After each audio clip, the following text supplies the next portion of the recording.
All right, we're recording. So tonight we're going to talk about equine conformation. Do you guys know what conformation is? Can you explain what conformation is? Isn't it just like the way the horse is like built and like its like structure?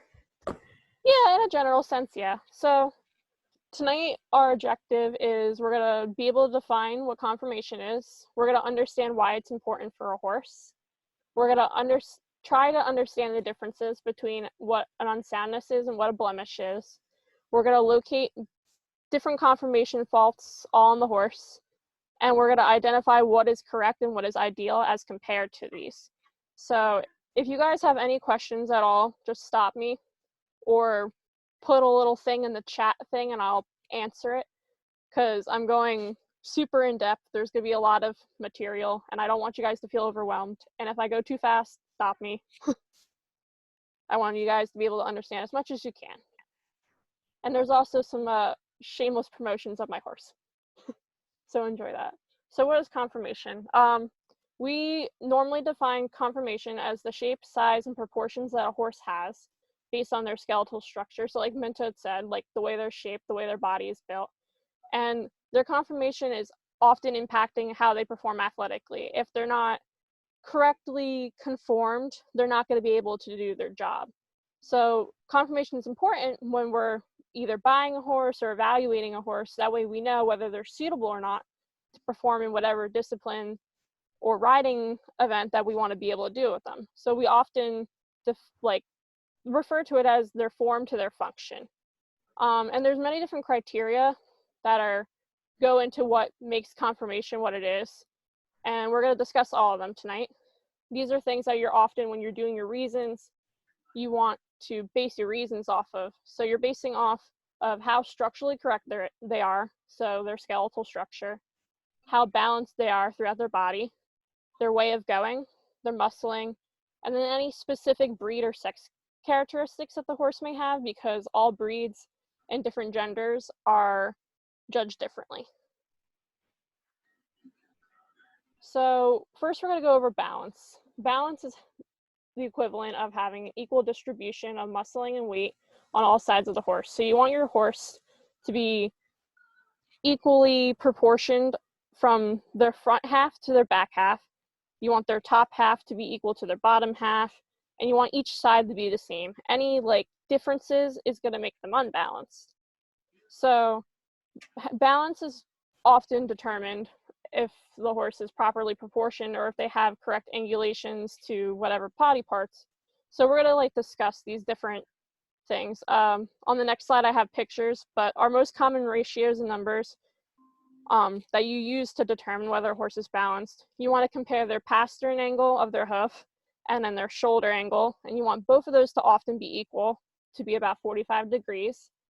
We often look at horses in a method of thirds, where they should have equal thirds of their body. So 1/3 of their body should be consistent in the shoulder, their barrel should be 1/3, and their hindquarter should be 1/3. And that's typically the most proportionate balanced horse.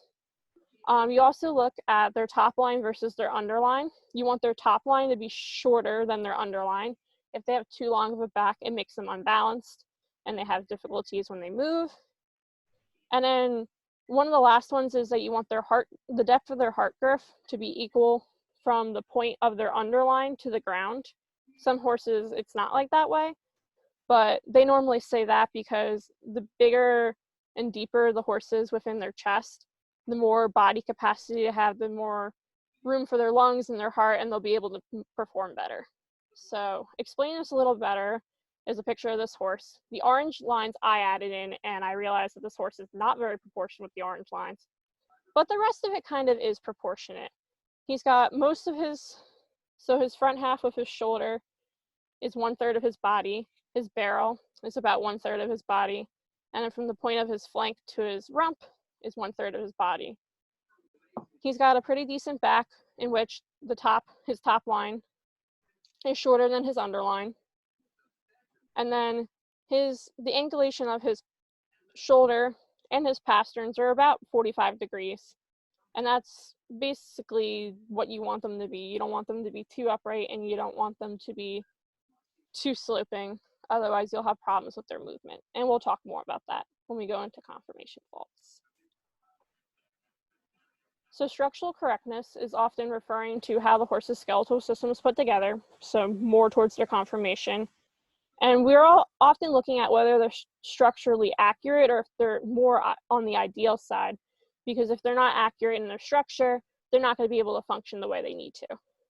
So when you're looking at structural correctness, you're often viewing the horse from all their sides, and you want to make sure that their legs and shoulders are all in proportion and properly positioned with the rest of their body. And we're going to discuss more of these different problems as to why the horse might not be put together correctly. The next part about conformation is the way of going. So often your structure is impacting the way your horse moves. If there's any defects in their conformation, it's going to affect their gait and their stride, and they're not going to be able to perform as well. So I have all different kinds of faults in the way of going on this slide. We're going to start with letter A, which is this one. This is your ideal movement. You want your horse to be at a normal width base and tracking straight. So that's the most ideal. The second one, B, this one here, they're splay-footed, which is where their feet are spread with they're spread out with their toes pointing outwards, and this often predisposes them to wing in, where their legs move inward, and they often hit themselves, and that's not a good track for them. Letter C, this horse here, he is pigeon-toed with his toes pointing inward, and that causes him to paddle inward. And then the last horse on this side is very base narrow, which causes him to almost walk like on a tightrope, and his feet are too close together. So he will likely hit himself as well or trip on his own feet. At the bottom, we have some other interferences and effects of the way and going. Forging is when the hind leg hits the front leg on the same side. That's a defect to the way they're going. Cross-firing is when their opposite hind leg hits their front leg. And then overreaching is when, just in general, their hind leg reaches too far forward and they hit their front leg. Muscling and other characteristics, so we have them both kind of grouped together. When we're looking at muscling, we're looking at the quality of the muscle, how well defined it is, how well structured it is, and how much, so their quantity of the muscle throughout the body. And when we're looking at muscle, it shows how in shape, how fit the horse is, and how athletic, because most horses, you want a nice athletic mover. You don't want a horse that's just been sitting out in the field doing nothing. They don't have an ideal conformation. That's not necessarily the horse you may want to buy. If they're in shape, they're going to look presentable and fit. Oh, somebody just entered the waiting room. Hello. Selfie.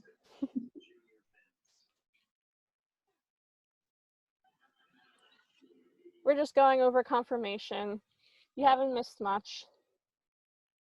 Okay, so the next part of conformation we're going to look at is the breed and sex characteristics of a horse. Different breeds move different ways, so they may not appear the same way other horses will. Gaited horses might pick up their legs higher than a normal horse, so they might move differently. Their structural appearance might also be different. Different breeds have different head structures. For example, an Arabian might have a dished face, which in other breeds might not be a good thing, but in an Arabian it's okay. Standardbreds have really long heads, and they're often called jug heads. That's a little bit different than other horses. And then when you're looking at mares and geldings, you don't want a mare that has a really broad, wide head that's very masculine appearing. But then you also don't want a gelding to have a very petite, small, refined head. So the appearance of different sexes are also different. And then some breeds have heavier muscles than others. Your stock type breeds, like quarter horses, paints, Appaloosas, they often appear a little bit heavier, more bulked up than your more refined, fitter breeds. So here's like an example of like some different breeds and how they appear differently. So in the top left, we have a quarter horse. That's a stock type breed. They often appear very muscular, sometimes they're very athletic because the standards are changing for them and they're getting a little bit more refined and a little bit more neater. You have your thoroughbred, which this one doesn't appear as muscular as him, but they use their muscles in a different way than a quarter horse because they're racing. So they're often driving from their hind end and they have a stronger but smaller appearing hind end than a quarter horse. I put my standardbred in the middle because standardbreds often are differently shaped than these other horses because when they're pulling a sulky, when they race, they're pulling from their front end. So their front end is much more muscled and differently structured than these other horses.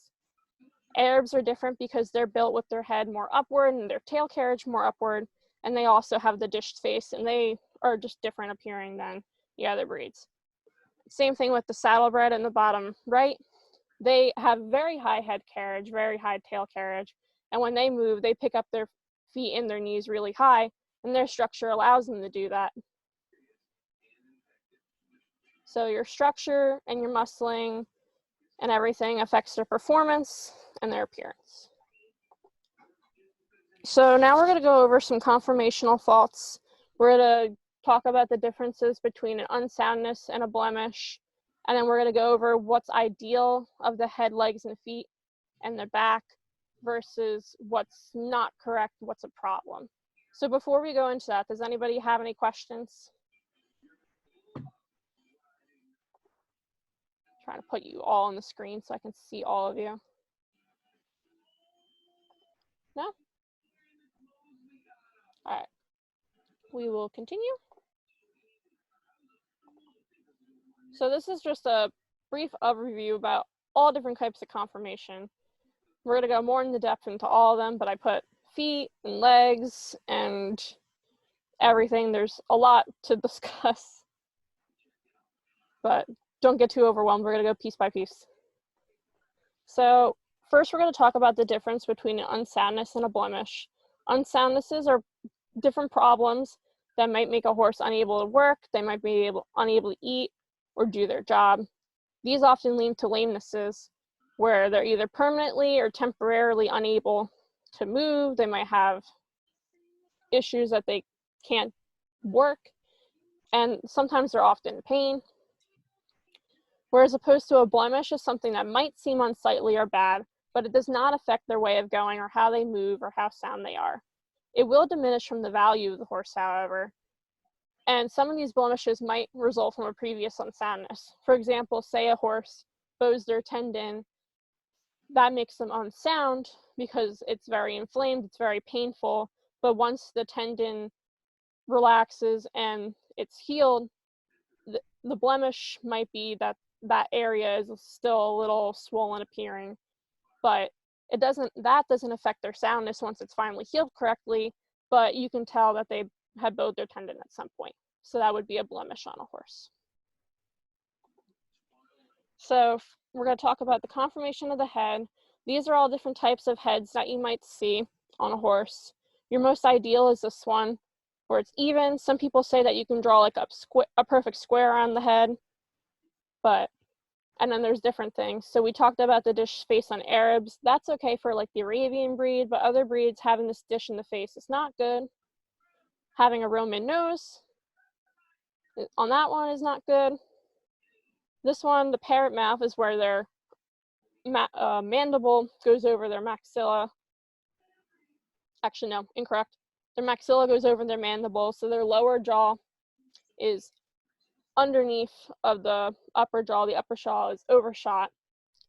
The opposite is this one, which is undershot jaw, which is also often referred to as monkey mouth. That's just the reverse, that the maxilla is behind the mandible and the lower jaw sticks out. And then you have a pig-eyed horse who has a very, very small eye. Poor thing. Poor thing. So now it's time for you guys to ask some things. Do you think that these conformation faults are really bad? And can you guys guess what kinds of problems they might pose for the horse? Well, the ones with the teeth, it's definitely going to affect their eating. Yeah. Lacey, you can unmute. I think the first one in the top left is the overjaw. Yeah. So this one's the parrot mouth. And like Carol had said, they would have some problems eating. Same thing with the monkey mouth, which is this one here with the undershot jaw. So they have issues eating. And also when you go to ride them, they have issues keeping the bit in because of the way their jaw is placed. So they might be more difficult to ride, or you might not be able to ride them at all because of these defects. Where did my mouse go? Unless you use a bitless bridle. Yeah, I mean, you could use a bitless bridle. Might be a struggle though. What about this guy here? Do you guys know what he has and whoever High is? He's got the Roman nose. He's got the Roman nose? Yeah. Are you Sophie? Yep. Hi. Hi. Yeah, so he has the Roman nose. Do you guys know what might be a problem with a horse who has a Roman nose? Would he maybe have like trouble breathing? Yeah, exactly. Yeah, like the way their airway is kind of like obstructed because of the shape of their nose. So yeah, they have most of the time they have breathing problems, and you can't use like certain bridles on them, or you can't use a flash. So yeah, that's their problem. What about this guy here? What does he have, and why would it be a problem? Oink, oink. He's got the pig eye. Yep, he's got pig eye. And why might pig eye be bad? Or is it not bad? Lacey? I think that it's bad because they don't have as big eyes, so they can't see as far. Yeah.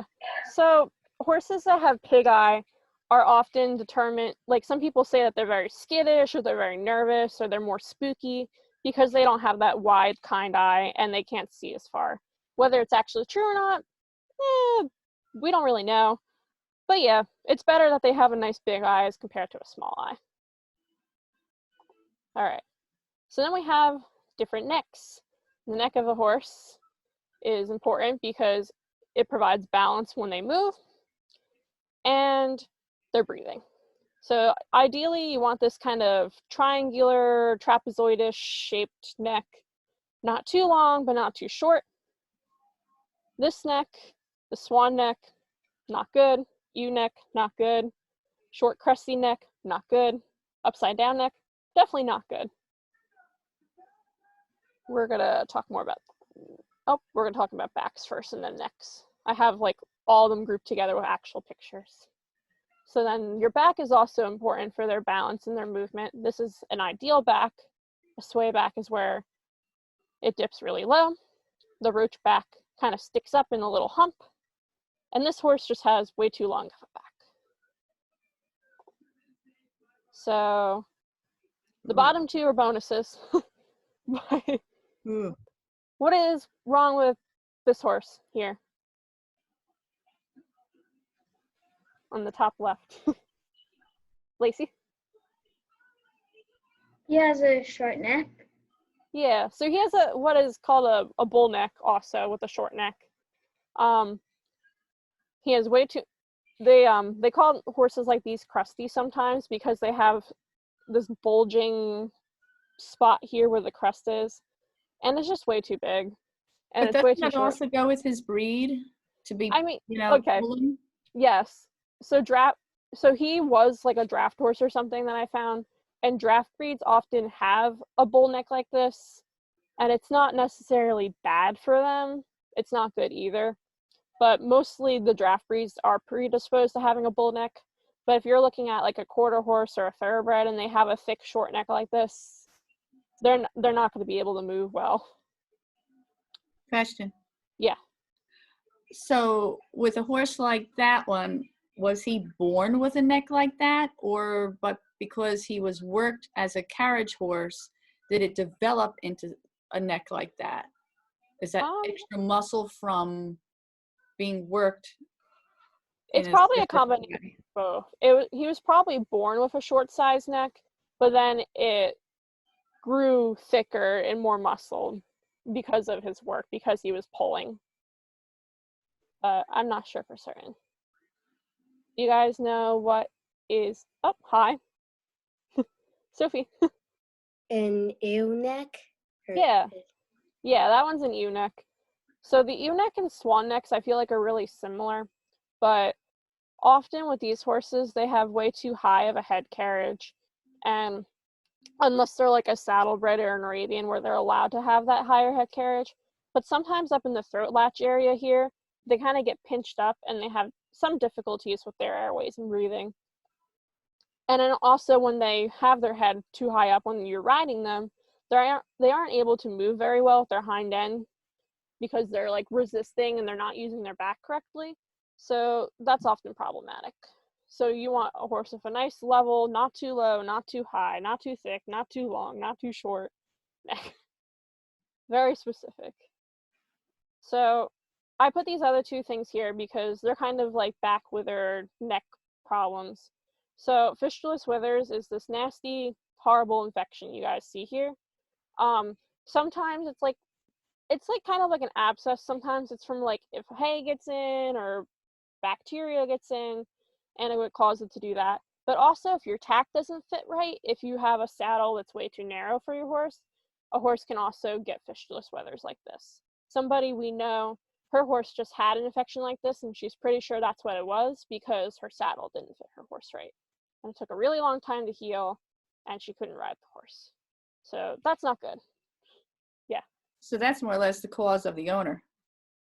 Yes and no. I mean, probably. This horse here, like in the picture, I have no idea what it was. Just Google. I guess also it could have been from, maybe he rolled and got, on a stump or something or whatever, Yeah. a rock or. Yeah, but most of the time it's caused from ill-fitting tack. That's like the biggest thing. So always make sure your saddles are wide. You can always pad up your saddles, but you can't take away the padding of your saddle. And then this other one here is Sweeney shoulder. I don't know if you guys can tell, but this indent here, you guys see that? Mm-hmm. That's not normal. They shouldn't have it. Often it's like oh, my thing just told me the meeting's gonna end in 10 minutes. So we'll have to start the new one. But, so this is often caused by if the horse isn't using their muscle pop properly. Normally it's if they're not using their back and they're pulling too much with the shoulder. It can also be an atrophy of the muscle. But I just put that there as well because that's poor conformation of a horse if they have these indents in their shoulder. All right, I think we have time for this slide. So what do you think is wrong with this horse here?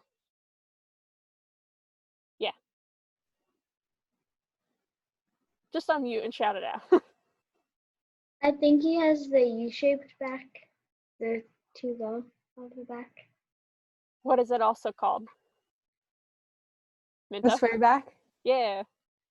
Yeah, so this is probably like the most severe sway back that you can find on Google of a Poor horse. thing.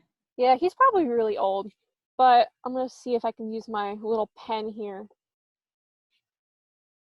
This is what a normal back should be. Mm. And then this would be like, ooh, that doesn't really show up well, but that would be like a minor sway back. And then the most severe sway back is what he has.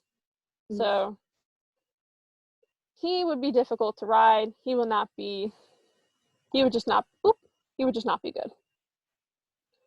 Okay, you guys know what's wrong with this horse here? Any of the kids know?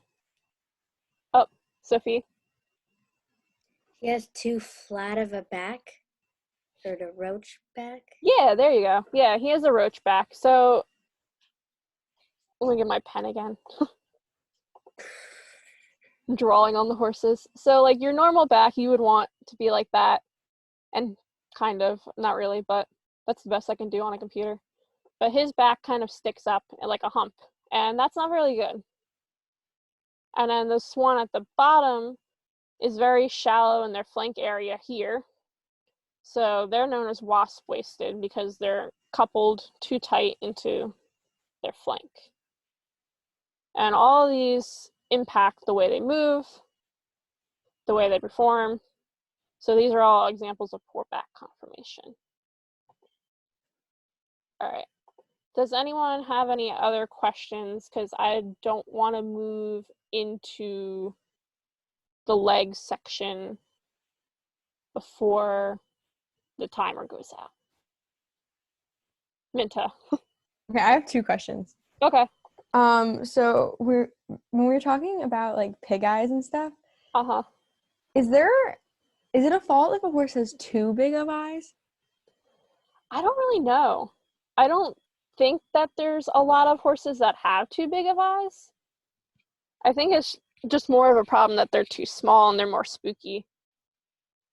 Because most of the time you want them to have a bigger eye. But I mean, I guess if their eye is like very awkwardly big as compared to the rest of their head, I guess you could propose that to be a problem.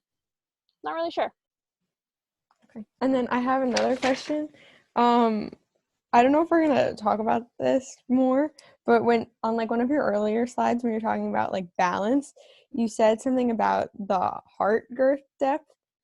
And if you could elaborate more on that. Yeah, I can elaborate on that real quick. And I just want to check the chat. Oh, Sophie said hello to everybody. Hello.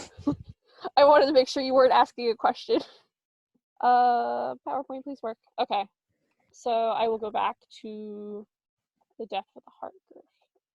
So basically their heart girth is like this midsection here, and that allows for it basically accommodates for their body capacity. So the deeper they are through the heart girth, as one would say, is they would have more room for their heart and more room for their lungs, and they'd be able to perform better because they can use they can breathe more efficiently and their heart can work more efficiently.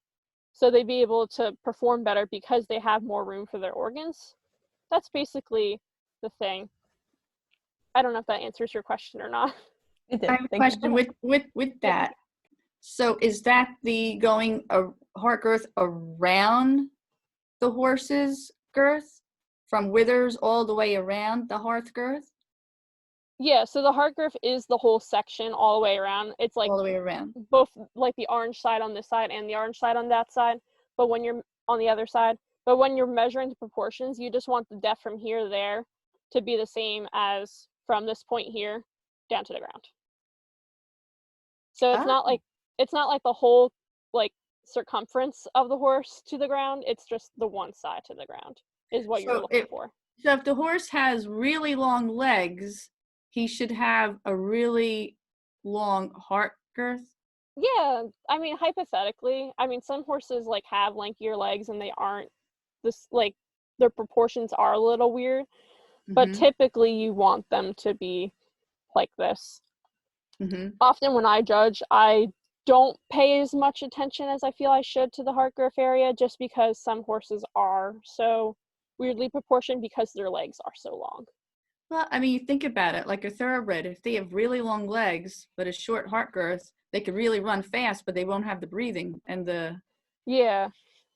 So a lot of those thoroughbreds really should have a larger heart girth because you'd want more capacity. If they have like a very tiny torso, like say their legs go up to like here and their body is only from here up, like they're not going to have as much room to run as they should, or enough room to breathe, enough room for their organs so that way they can run as fast as they should be.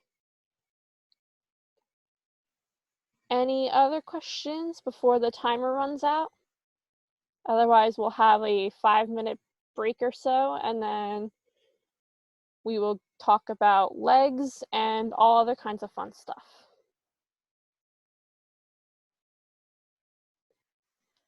So is there like another link? Yeah, well, it's the same number code, so you can just rejoin with the same number, but the email has the link for the second half. But it's like the same, if I can view what the number is. Maybe if I stop screen sharing, it'll let me see. Yeah, so the code is the same. It's still the 951-339-7796. 951. 339 7796. It should still be the same number because I just used my personal code.